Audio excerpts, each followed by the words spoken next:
Miles with Solar Tops, here with another frequently asked questions video. The topic of this video is inspection.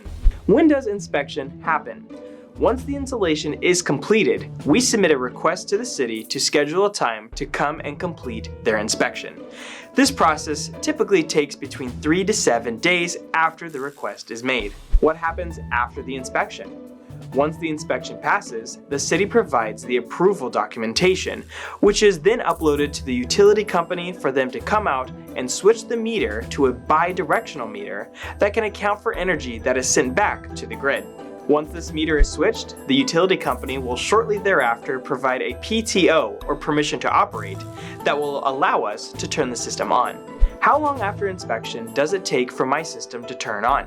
This depends on the utility company and their workload, but typically it can take anywhere between 10 to 21 business days to get the meter switched to a bidirectional meter and receive permission to operate to turn the system on.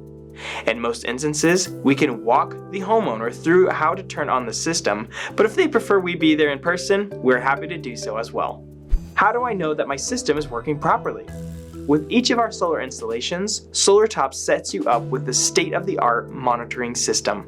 Once your system is turned on, your monitoring system will be activated so that you can track how well your system is producing throughout the day.